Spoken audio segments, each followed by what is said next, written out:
mais nada, o convite, né? E agradecer aqui os companheiros pela oportunidade de estar falando sobre esse assunto que nos assola há 3 anos. E a cada ano que passa, a gente acha que o ano anterior foi pior e a gente acaba de novo sendo surpreendido com mais coisas indesejáveis no setor elétrico. Quando o Bicalho me convidou para esse evento, o Bicalho falou assim: Fábio, você só vai falar de futuro, entendeu? No passado a gente esquece. Que é realmente a nossa ideia aqui, né? Ele promete dizer o que vai acontecer daqui para frente. Mas então, já que eu não posso falar do passado, o Bicalho me proibiu de ficar chorando as mazelas do passado, ele falou: fala hoje. Podemos começar com agora, né? Exatamente nesse momento. Como está o setor elétrico nesse momento? Né? Olhando do ponto de vista prático, está judicializado. Né? A gente sabe hoje que a cada dia aparece uma liminar nova contra pagamentos que os agentes julgam que são ou impróprios ou pagamentos que eles julgam que não são devidos. A contabilização e a liquidação da CCE está paralisada, então o mercado de curto prazo parado, quem tem a receber não recebe, quem tem a pagar não paga, né? E isso, de alguma forma, a gente já tem aí, de fato, um problema de gestão das empresas, já tem um problema de caixa. Algumas empresas, se esse processo perdurar, vai acontecer o que a gente já previa há uns 2 anos atrás, quando a gente falava que o mercado ia travar pela CCE, e realmente é o que está acontecendo. Esse mercado ele vai parar, ou seja, ele entra em colapso pelo caixa das empresas, que é justamente quando as empresas não têm como mais pagar suas contas. Isso já aconteceu em determinado momento com as distribuidoras há 1 ano atrás. Isso foi resolvido via os empréstimos, onde os bancos acabaram ficando cada vez mais expostos ao setor elétrico. E agora, de novo, a gente tem uma outra situação de medida. A primeira onda de solução, como a gente sai dessa crise, é resolver, em primeiro ponto, o GSF. O segundo são os problemas dos projetos estruturantes, Santo Antônio, Girau do Mundo. Aqui não estamos julgando quem tem a responsabilidade ou não, né, da conta, mas essa é uma conta que tem que ser resolvida. E aqui a gente também vai ajudar se isso é contra o consumidor, do empreendedor, mas isso tem que ter uma solução. A gente não pode continuar caminhando com a judicialização desses projetos. E agora surgiu aí a licitação das usinas não renovadas, principalmente da Solteira e Jupiá. Porque a gente entra nesse momento falando de Solteira e Jupiá, juntando com o GSF e colocando o problema dos projetos estruturantes. Outro dia me perguntaram o seguinte: o problema do setor hoje é o problema da 579, 579 que causou o problema do setor elétrico? Hoje as empresas, ou principalmente geradoras, estão com problema por causa da 579? Eu respondi sim, não. Não foi a 579 que causou o problema agora, esse problema do GSF, esse problema que nós estamos discutindo no momento atual. O que a 579 fez foi drenar todo o recurso financeiro disponível que o setor elétrico tinha em mãos. Drenou tanto no sentido de que os bancos ficaram mais expostos ao setor elétrico e precisaram emprestar dinheiro para as empresas e para aquela famigerada conta ACR para tentar cobrir a exposição dos distribuidores. E também acabaram ficando expostos em alguma medida porque as empresas acabam tendo de caixa e insistem, na verdade, no momento de percepção de risco do setor elétrico. Uma outra coisa que a 579 fez foi inchar a tarifa do consumidor final. À medida que você pagou, de certa forma, uma conta com os bancos, o resto foi para o consumidor, apareceu o realismo tarifário. Se nós observarmos a tarifa imediatamente antes de 11 de setembro de 2012, né, vamos falar em dezembro de 2012, que é quando houve a recomposição tarifária extraordinária em 2013, em 12, base 100, nós tínhamos uma tarifa, ela caiu em torno de 18% a 20%, e se a gente comparar a mesma tarifa, hoje ela subiu 98%, quase que dobrou essa tarifa. Então o que aconteceu? A 579 foi responsável por drenar todo e qualquer recurso disponível que poderia existir no setor elétrico. À medida que você faz isso, o problema de caixa das geradoras, ele sendo um problema do gerador, sendo um problema do consumidor, né, existe aí uma grande discussão de quem é a responsabilidade, acaba sem solução, porque você não tem minimamente recurso para aportar para resolver esse problema dos geradores. Hoje dá que você levou todo o recurso que existia disponível, tanto na tarifa como nos bancos. E aí entra um outro agente que é essa renovação, a licitação das OHRs renovadas, onde a expectativa do governo é arrecadar 17 bilhões de reais em bonificação, e de novo, esse dinheiro óbvio, né, 50% viria do empreendedor, que seria o vencedor dessa licitação, e os outros 50% minimamente teria que vir do mercado financeiro via financiamento.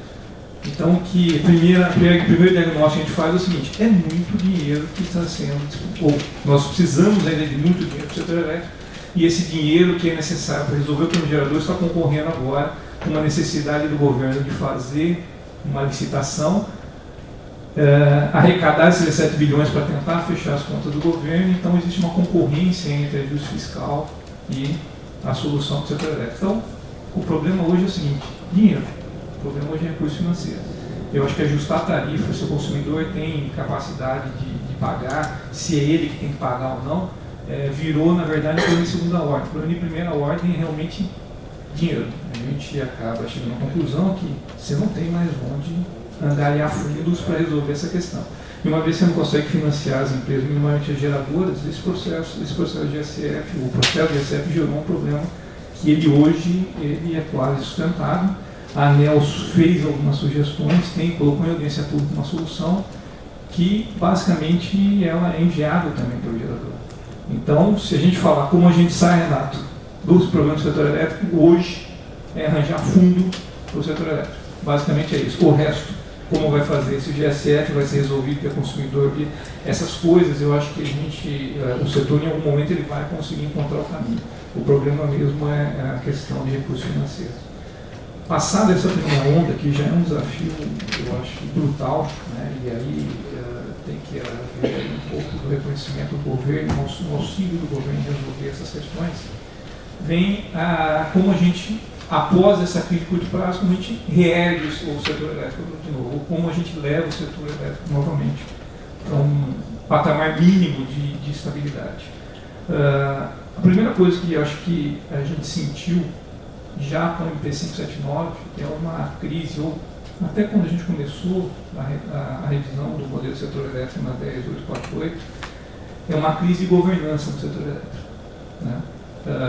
Nós tínhamos uma agência reguladora dependente, o Ministério, junto com o CNPL, é uma forma que a função do Ministério é estabelecer política pública em energia. E aí você hoje vê mais ou menos a ANEEL com o Ministério com os papéis todos embolados, né? A gente não sabe mais quem regula, quem interfere, quem mandata determinadas coisas no setor, onde acaba a missão de um, começa a missão do outro. Existe às vezes algumas discussões de quem é atribuição de um, quem é atribuição do outro, da agência, do Ministério. A AEP entrou nesse meio do caminho como uma empresa de pesquisa energética, de fato, né? De pesquisa energética mesmo, acho que produz muito, mas efetivamente precisa de um foco, né? Então realmente precisa dar foco para a AEP. E aí vem o ONS, que na vida real não tem o que fazer, o cara tem que operar. O único que está funcionando realmente é o ONS, senão a gente teria, na verdade, mais blackouts e realmente um acionamento. Então, se a gente olhar todo esse plano de governança, gerou 579, gerou toda essa estabilidade do setor, e no fundo, quem está resolvendo, tentando deixar o sistema em pé, é o operador. E aí dá-lhe energia para tentar fazer essa coisa fechar, né? Nós temos observado muito um planejamento totalmente descolado da realidade, ou seja, quem planeja não sabe, não tem a visão de como se opera, e o operador é quem está fazendo a mágica de colar, né, ou de tentar trazer os erros de planejamento para a vida real. Isso gerou o que nós estamos vendo hoje: despacho fora da ordem média, geração de reserva, uso exaustivo de termoelétricas caras, porque de fato, né, quando se planejou essa matriz que nós temos hoje, fez-se muito pouco análise de risco e pouco se estudou num cenário hidrológico que não é tão crítico. Se nós observarmos de 2012 até hoje, o pior ano de hidrologia, eu acredito que tenha sido 2014, com 88% da MLT. Um sistema que não aguenta 88% da MLT, ele chega quase no colapso, é porque alguma coisa está errada estruturalmente. Não é um problema simplesmente de São Pedro, é realmente um problema estrutural, né? Então, quando a gente começa a discutir essa coisa, a gente vai então para a governança. determinada governança, realmente colocar os papéis em cada uma das entidades, cada uma das instituições, o próximo passo é fazer uma coisa que eu particularmente acredito que a gente nunca teve no setor elétrico: política energética. Eu acho que o Brasil não tem política energética. Eu acho que talvez houve uma política no passado, mas faz muito tempo que o Brasil não tem política energética. E é fácil constatar. Ou seja, hoje a gente coloca qualquer fonte mais barata que existe para amortizar tarifário. Isso não é política energética. Isso é a ideologia. Então a gente traz um outro componente para o setor elétrico, é o seguinte: a governança desestruturada com uma visão ideológica de amortizar tarifária é a raiz para a crise que a gente tem hoje. Se a gente quer resolver o problema do setor elétrico, você tem que ajustar a governança e tirar a ideologia. Você tem que minimamente olhar o seguinte: política energética se faz olhando quais são os melhores recursos que você tem no seu país, e também, né, externos, e como você coordena esses recursos para você ter a máxima segurança energética. Máxima segurança energética não é botar tarifário. E máxima segurança energética também não é botar energia ao custo máximo que você pode, é realmente coordenar. Eu acho que o Brasil é um país que tem talvez a maior diversidade de fontes de produção de energia elétrica. É o melhor vento do mundo. Talvez vai ser a melhor radiação solar. É o melhor, talvez, sistema hidrelétrico que a gente possa ter. E a gente não consegue minimamente organizar essas coisas, e quando tenta fazer alguma coisa, faz com o pior custo possível. Então, política energética é uma coisa que, acertar a governança, política energética, a gente começa a criar finalmente uma avenida para começar a resolver o problema do setor. Por que política energética? A gente precisa resolver a matriz. A nossa matriz hoje é totalmente estruturada, é uma matriz assim, de uma beleza do ponto de vista hidrelétrico, mas é de uma catástrofe do ponto de vista térmico. Poucas térmicas baratas, muita térmica cara, e isso, além de ter colocado todo esse custo para o setor, causa uma volatilidade no preço de curto prazo, uma instabilidade no sistema absurda. E aí a gente ainda vem com uma energia de reserva, que deveria ser de reserva, se a de reserva deveria entrar, na verdade, quando a gente precisasse, mas que a gente coloca na base, ou seja, a gente licita eólica, biomassa, TCH, que são fontes fantásticas, mas que a gente licita para essa energia de reserva sempre, para liquidar no curto prazo, e não colocando essa energia como laço do sistema. À medida que você coloca no laço, não está ligada a consumo nenhum. Essas energias estão entrando sem estar associadas ao consumo. Elas não estando associadas ao consumo, quem está associado ao consumo hoje são as termoelétricas caras. Esse é o ingrediente que explodiu o GSF, que está detonando hoje as hidrelétricas. Então, se a gente observar, é um erro brutal de planejamento. Uma vez acertar a política energética, refinada a matriz, que vai levar tempo, né? A gente não tem aqui a ilusão de que ajustar uma matriz é coisa de 1 ou 2 anos. Nós temos, na verdade, talvez vamos ganhar um pouco de tempo, que com a redução de consumo, com a redução de carga, a pressão de preço reduz e abre espaço para você distensionar o setor e começar a fazer essa mudança mais rápido. A gente precisa, na sequência, diminuir a dependência do portfólio das distribuidoras do preço de curto prazo. Hoje, as distribuidoras estão na dependência com esses contratos com os contratos de disponibilidade, uma dependência brutal de preço de curto prazo. Essas térmicas, na verdade, quando elas não geram, a distribuidora está pagando PLD por essa energia. Em última instância, o consumidor. Mas até o consumidor pagar essa conta, fica na conta da distribuidora. Não tem caixa que aguente 20%, 30% do portfólio com a volatilidade de preço que a gente tem observado no setor elétrico. E ainda mais, à medida que você quer, que o governo deseja fazer uma política de redução do impacto da inflação, ele vai sempre dar reajustes menores. Dando reajustes menores, esse impacto sobre o balanço da distribuidora cada vez aumenta mais, porque ela não tem arrecadação para fazer, ela não consegue arrecadar dinheiro para fazer frente a essas variações. A bandeira tarifária resolveu isso? Resolveu. De certa forma, em partes, ela resolveu, mas não dá para ficar com bandeira vermelha o resto da vida. A hora que a bandeira sumir, o problema volta, né? Então, estruturalmente, a gente tem que tirar um pouco dessa dependência do PLD, do portfólio das distribuidoras. E aí, ajustada a matriz, política energética, ajustada a matriz e ajustada o portfólio, aí eu acho que entra em campo a ANEEL. A ANEEL vai ter que trabalhar em tudo isso, mas entra em campo a ANEEL para fazer o seguinte: a regulação no Brasil né, talvez porque a gente olhar outro país, mas a ANEEL só teria que fazer, no meu ponto de vista, uma coisa: regulação indutora de produtividade. A ANEEL tem que agir, na verdade, para melhorar a produtividade do setor. E aumentar a produtividade não é exprimir a tarifa distribuidora. Melhorar a produtividade, às vezes, é você dar um pouquinho mais de tarifa para a distribuidora e forçá-la a investir em smart grid. É forçá-la a investir, na verdade, em redes inteligentes. Hoje, à medida que você pressiona a tarifa da distribuidora, a distribuidora não tem mínima capacidade nem de estudar o que é montar um sistema inteligente que poderia diminuir, no médio prazo, o custo das redes que a gente tem hoje. Fazendo sempre da mesma forma, é óbvio que o sistema é obsoleto, é óbvio que acaba ficando mais caro no longo prazo. Outra coisa, a ANEEL tem que começar a monitorar e tem que começar a fazer uma regulação que incentive eficiência energética e geração distribuída. A ANEEL tem feito isso com o solar, tem feito algumas coisas, mas infelizmente, né, não está aquém do que o mercado necessita. Por fim, realmente colocar um sinal de preço em tarifa de consumidor cativo, de tal forma que a gente consiga realmente reduzir o consumo quando é necessário e não deixar para reduzir o consumo quando a tarifa explode de preço, né? E, em última instância, na verdade, acho que uma coisa que não seria a última, mas também é igualmente importante, as rupturas tecnológicas. A ANEEL tem que estar atenta para a ruptura tecnológica, tem que estar atenta para solar, para não fazer, na verdade, para não constituir uma regulação que acabe fazendo com que essas tecnologias ou entrem tardiamente no setor elétrico, ou quando entrem, elas, na verdade, acabam trazendo muito risco para o investidor.